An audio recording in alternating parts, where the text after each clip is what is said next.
ఒక్కసారి కొమ్మూరి గోల్డ్ కి కాల్ చేయండి. తాకట్లో ఉన్న మీ బంగారాన్ని విడిపించి మార్కెట్ ప్రైస్ కి వాళ్ళు కొనుక్కుని మిగతా డబ్బులు మీకు ఇచ్చేస్తారు. హలో అండి, అందరికీ నమస్కారం. నాతో ఉన్నారు ప్రముఖ సామాజిక రాజకీయ విశ్లేషకులు అంకంరావు గారు. సార్ నమస్కారం.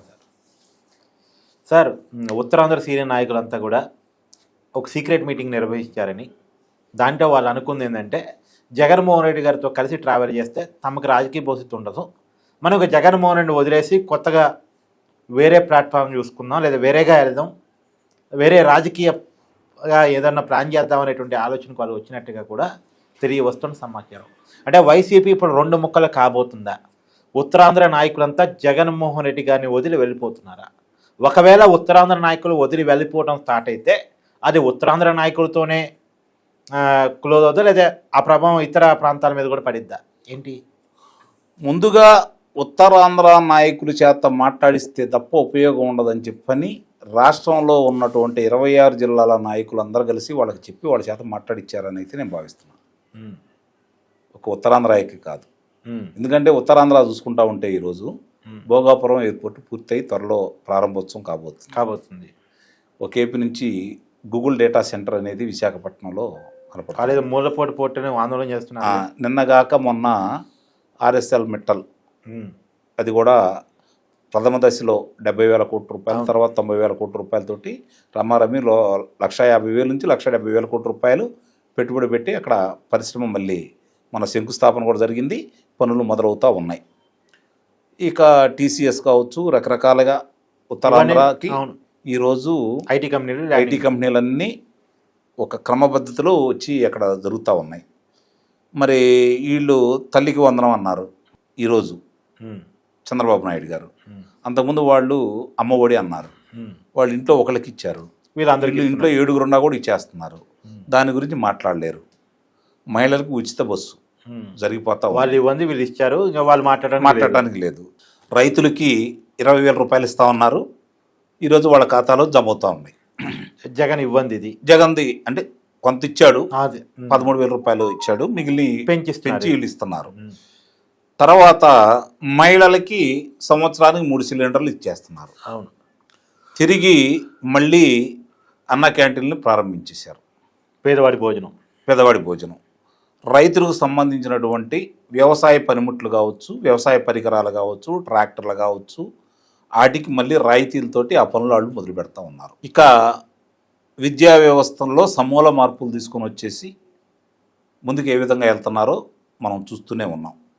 ఈరోజు ప్రభుత్వం నడుపుతున్నటువంటి ఇంటర్మీడియట్ కళాశాలల్లో ఖాళీలు లేవు అనే బోర్డులు కూడా కనపడతా ఉన్నాయి. నిజంగా ఇది ఆశ్చర్యం. గవర్నమెంట్ విద్యా సంస్థలో ఖాళీలు లేకపోవడం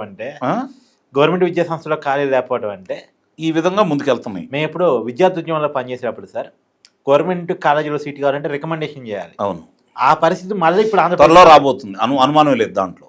ఆ విధంగా తీసుకుని వెళ్తున్నారు వీళ్ళు.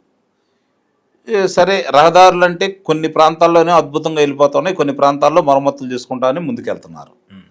నీటి రంగాలకు సంబంధించి పోలవరం పరిగెత్తా ఉంది, మిగిలినవన్నీ అటు ఉత్తరాంధ్ర కావచ్చు, రాయలసీమ కావచ్చు, మధ్యాంధ్ర కావచ్చు, వాళ్ళ పనులు వాళ్ళు చక్కగా చేసుకుంటూ వెళ్ళిపోతూనే ఉన్నారు. మరి రైతులకి చూస్తూ ఉంటే ధాన్యం కొన్న 48 గంటల్లో చివరి రైతుకు కూడా డబ్బులు వేస్తూనే ఉన్నారు. మిర్చి పంటకి ధర లేదు అంటే మద్దతు ధర ప్రకటించారు, పొగాకుకి మద్దతు ధర ప్రకటించారు, మామిడికి మద్దతు ధర ప్రకటించారు. వీళ్ళు ఏదన్నా పొరపాటున ఒక మాట ఏదైతే వాళ్ళు చేసి చూపిస్తున్నారు. వీళ్ళు ఏం చేయాలి? వీళ్ళకి ఏం కనపడుతున్నాయి? ఇంకా సమస్యలు ఏమంటే ఉన్నాయి. ఆ సమస్యల గురించి మీరు ఇబ్బంది పడుతున్నారని చెప్పని జనాన్ని చైతన్యపరిచేంత ఆలోచన కానీ, చైతన్యపరుద్దామని కానీ, వాళ్ళ కోసం పోరాటం చేద్దామని కానీ జగన్మోహన్ రెడ్డికి ఎక్కువ శానా లేదు. అసలు అతనికి చైతన్యం లేదే ముందు. అదే మరి ఈ పరిస్థితుల్లో ఆ పార్టీలో ఉంటే ఇలా మనుగడ ఎలా ఉంటుంది ఒకసారి ఆలోచించండి. అవును. ఇకేందంటే బొత్స సత్యనారాయణ, ధర్మాన ప్రసాద్, లేకపోతే ధర్మాన కృష్ణదాసు, కొంతమంది వాళ్ళు ఏ పార్టీకైనా వెళ్ళగలరు. అవును. కానీ జగన్మోహన్ రెడ్డితోటి ఉండి ట్రావెల్ అవుతున్నటువంటి 130 మంది పైన శాసనసభ్యులు వీళ్ళని ఏ పార్టీలు తీసుకో. ఎందుకంటే వాళ్ళ చరిత్ర అలాంటిది. అతను చూసిరమ్మంటే వీళ్ళు కాల్చి వచ్చారు. అవును, చాలామంది. ఇవన్నీ ఎగ్జాంపుల్ ఈ అంబటి రాంబాబు కొడాలి నాని సరే మొత్తం ఇప్పుడు పరిస్థితి వాళ్ళ అలాంటి వాళ్ళకి ద్వారాలు ఎక్కడా తెరుచుకోవట్లా. అవును. ఎక్కడికి వెళ్ళినా కూడా తలుపులు మూసేసి ఉండే ఏ పార్టీ ఆప్షన్ లేకే సంబంధించిన. ఇప్పుడు జగన్మోహన్ రెడ్డి స్క్రిప్ట్ అని చదువుతున్నారు అనేది ఉంది సార్ ఆల్రెడీ. అంతే కదా.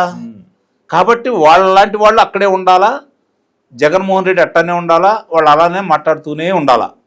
అంతర్రాష్ట్ర భవిష్యత్తు బాగుండాలి అంటే వాళ్ళలో మార్పు వచ్చిందని కానీ, అది ఒక రాజకీయ పార్టీ అని కానీ, రాజకీయ కలాపాలు చేయాలని కానీ మనం కూడా భావించకూడదు. అందుకని నేను ఎప్పుడు చెప్తూనే ఉంటా, వాళ్ళు ఎప్పుడు ఇలా ఉంటే ఆంధ్ర రాష్ట్రం సుభిక్షంగా ప్రశాంతంగా అభివృద్ధి పదంలోకి వెళ్తుంది అని చెప్పని. కాబట్టి ఉత్తరాంధ్రలో మొదలైంది, అక్కడి నుంచి ఆ గాలి సుడిగాలిలా తిప్పేసి వైఎస్ఆర్సీపీ పార్టీలో అంతర్మదనం మొదలయ్యి వాళ్ళల్లో వాళ్ళే ఓ చర్చలు పెట్టుకొని నువ్వు దిగుతావా మేము వెళ్ళిపోవాలా అనే నిర్ణయానికి వస్తారని అయితే నేను భావిస్తున్నాను. Thank you sir.